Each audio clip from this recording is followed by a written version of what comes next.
Hello, people. Good morning, good afternoon, and good evening. Today, I think we're getting ourselves into the feels a little bit because Miss Punch is back. I primarily know her through drama OSTs, especially, or mainly the one from Guardian with Janyo, Stay With Me. But I've heard her through other drama OSTs and stuff like that, and all I know about her music right now is that she has the ability to just take emotion and use it as like a weapon of mass destruction against the listener's emotional heartstrings. So I am ready to be emotionally tortured for the next 3.5 minutes. Welcome to the world of ballads, everybody. Now, here's the thing. I could be very much wrong about that, and this could be like a poppy song, but with the title like Memory and this, kind of a nightscape shot, I'm thinking this is going to be an emotional song. Um, what? Stone? Okay. I'm on Stone. I'm gonna see if the artist label has 4K and captions, so give me 2 secs. That is a big negative. Okay, both the official artist, whatchamacallit, the company page and Stone Music only have 1080p with no captions. This is okay.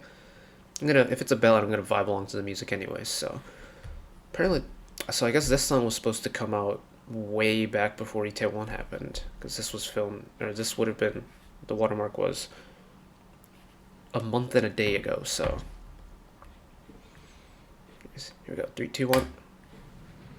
I am ready to cry.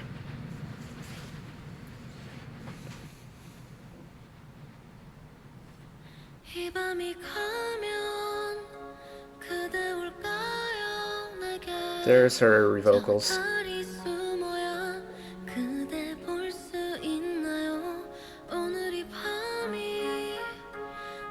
Ooh. It's midied, but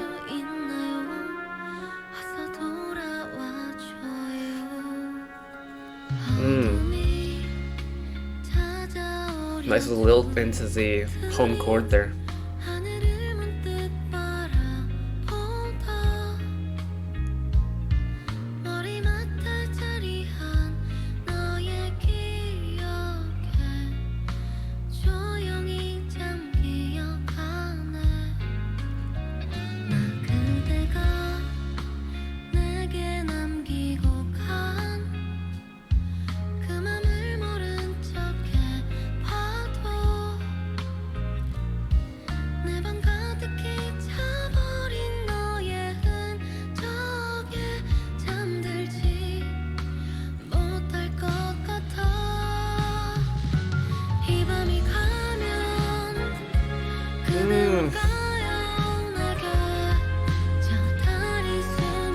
The instruments are 100% MIDI samples, but I don't care. They're so pretty.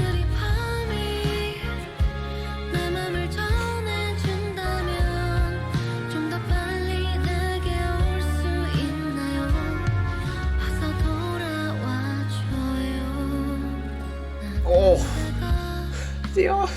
the sustained chord. We'll come back to that later.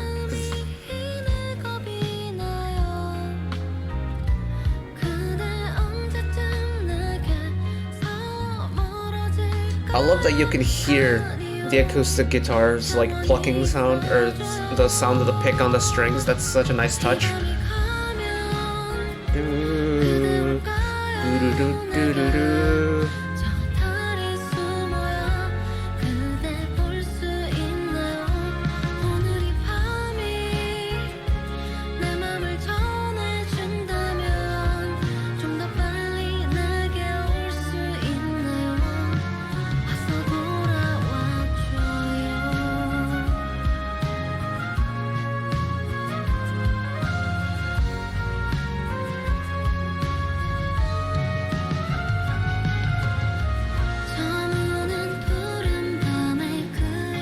I wonder what the choice was to use a trumpet MIDI instead of a more natural sounding one.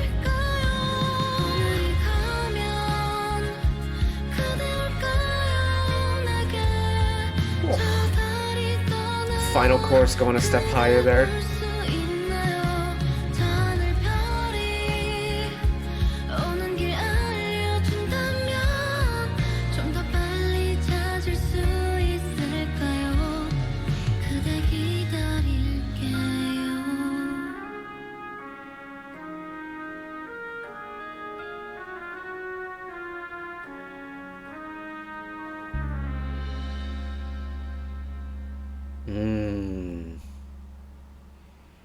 A jazzy chord to finish.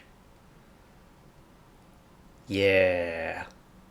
Now that is a ballad. That is a juicy, tasty ballad, ladies and gentlemen, everyone in between.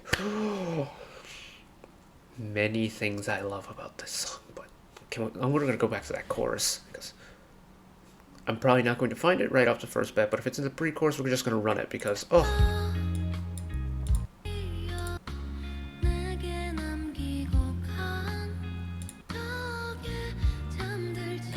Okay, it's coming up here.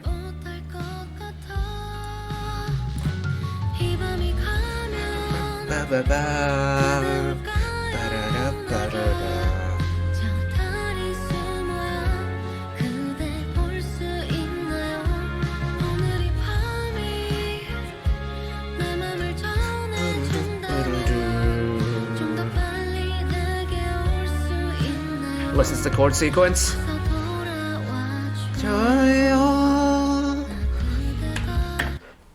So the important parts there is the vocal line goes past the home note and goes back up, but also the instruments behind it hold on to that last note and instead turn it into a sustained home chord back into the home chord.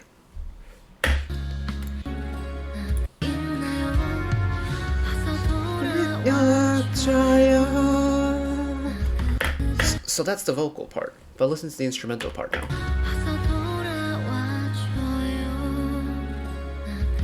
You hear how there's just a little bit of dissonance, but then it eventually fits back into the home chord.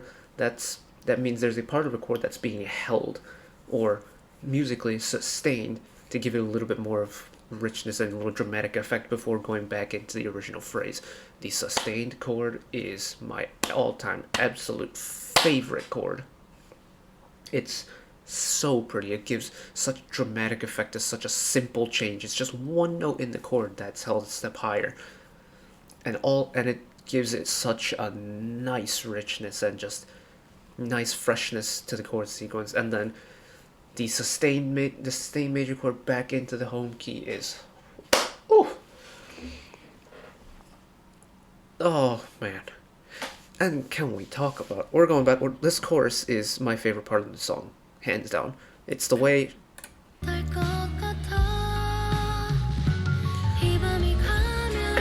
instead of a traditional riser, they use the percussion as the riser instead, so you get this nice drum spill.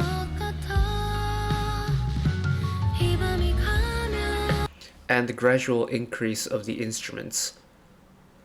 Like, you have the piano with the crescendo, you have the drum fill as the crescendo. That acts as like the white noise riser that you find in typical pop songs in ballad form, because then that leads into the flourish that is the vocal line of the chorus, as well as the instrumentation part of the chorus, as you get this sudden hit of strings and brass.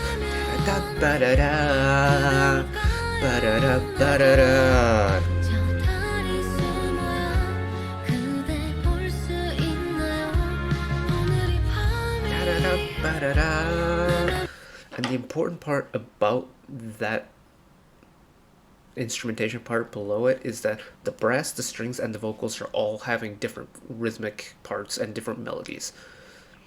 So if you really break it down, it becomes 3 separate songs that's played together in an essence.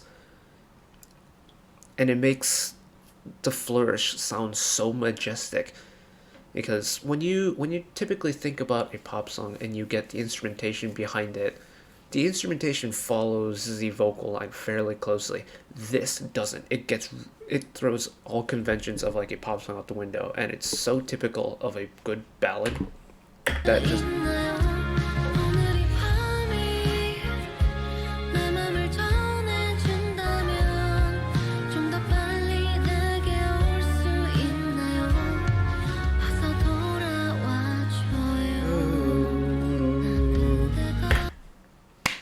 Oh, that's actually brilliant. If there's an instrumental track for this on the album, that's I think it's an album. It won't be a single. I'm not sure, but if there's an instrumental track for it, this might be my favorite instrumental from a ballad or an OST type song all year. Like Sua's, Dreamcatcher Sua's, uh, Still With You from Cafe Mirandang was up there. This might have just topped that.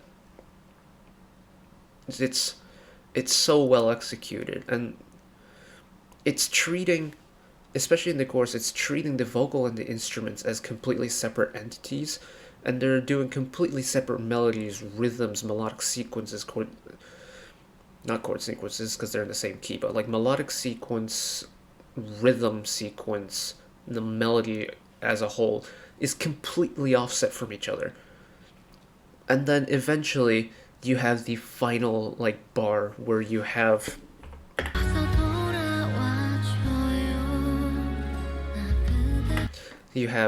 Punch's vocal line going down, and then you have the sustained chord in the instrumentation, and then eventually it just locks back into place.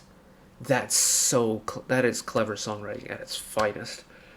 Ooh, I'm gonna be honest. I don't really know what the storyline is, but frankly, I didn't care. The song was so good. That's oh man. I'm really glad I checked this out because it's so good. Oh, sometimes ballads are really hard to talk about because they're just emotional, slower songs, and people who are fans of the poppy music really don't care for ballads, which I think is a shame because ballads are almost like a spiritual experience to listen to, if that makes sense. C'est magnifique, as they say in French. Anyways, that's it for me today. If you want to check out more from me, channel icon is up there. You can find the back catalog of stuff I've watched in the past, as well as drop a subscription if you want to keep up with whenever I upload new videos. And if you want to watch another video of mine right away, YouTube recommends you watch that video down there. And until next time, bye bye.